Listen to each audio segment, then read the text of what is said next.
Voilà 100 jours que le gouvernement mis en place depuis le 1er juin 2011 par le président de la République Alassane Ouattara est en fonction. 100 jours d'activité sur la vie de la nation, c'est déjà du chemin parcouru pour établir un bilan.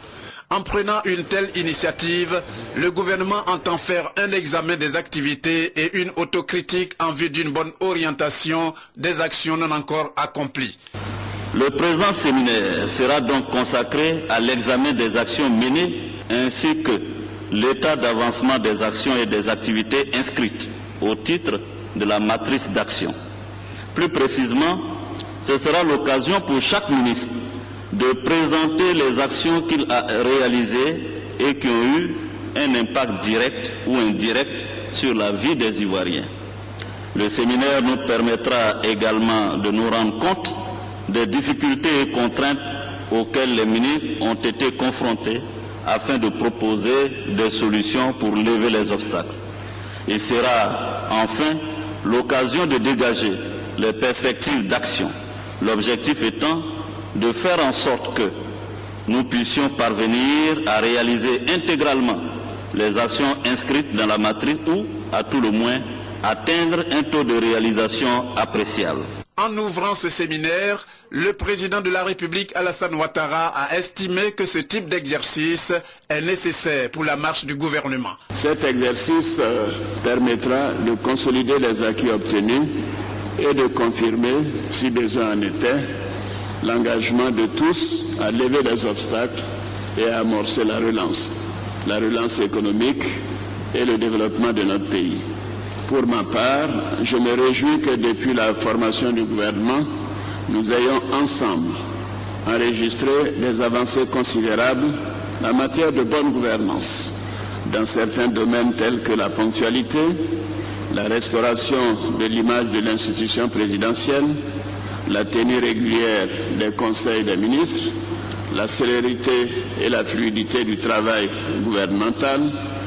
la mise en place d'un cadre de collaboration entre le cabinet présidentiel et le cabinet du Premier ministre,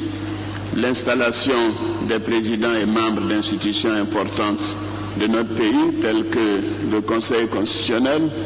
la Cour suprême, la médiature, le Conseil économique et social, et tout récemment la Commission Dialogue, Vérité et Réconciliation. Toutes ces actions constituent à mes yeux des leviers essentiels pour faire de notre pays un État de droit, moderne, organisé et respecté. Pour le président de la République, si le premier séminaire du gouvernement a servi à l'adoption de la matrice des actions gouvernementales, le présent vise à faire une évaluation de ces actions à mi-parcours du programme arrêté par le gouvernement. Le gouvernement se félicite du bon déroulement de ces séminaires, qui a été l'occasion d'échanges enrichissants sur les acquis, les contraintes et les actions prioritaires à mener par le gouvernement pour les 3 mois à venir. Pour abonder dans le sens du porte-parole du gouvernement, le Premier ministre Guillaume Kibafori-Soro a indiqué que si beaucoup de choses restent à faire, il y a tout de même des acquis non négligeables. En 100 jours, nous pouvons noter que beaucoup de choses ont été réalisées pour le bonheur de nos concitoyens. Nous pouvons citer en autres le retour à la normalisation du pays à travers la sécurisation progressive de l'ensemble du territoire, la relance de notre économie, la gratuité des soins dans les hôpitaux, l'achèvement des cours dans les écoles marqué par le déroulement normal des examens et concours, le paiement régulier des salaires des fonctionnaires et agents de l'État, la réalisation d'infrastructures essentielles, pour ne citer que ces actions. Je me dois donc de traduire ma satisfaction aux membres du gouvernement pour les efforts qu'ils ont déployés, une fois encore dans un contexte particulièrement difficile, pour apporter au moins des débuts de réponse aux préoccupations de nos concitoyens à travers les actions qu'ils ont réalisées, amorcées ou conçues. En clôturant les travaux, le président de la République, Alassane Ouattara, après avoir félicité les participants, a invité les ministres à persévérer dans l'effort pour permettre à la Côte d'Ivoire d'être un modèle. Toutes vos actions devront s'inscrire dans une perspective de bonne gouvernance, de simplification des procédures et d'amélioration de l'efficacité au niveau de l'administration et des entreprises publiques. La Côte d'Ivoire nouvelle, que nous appelons de tous nos vœux,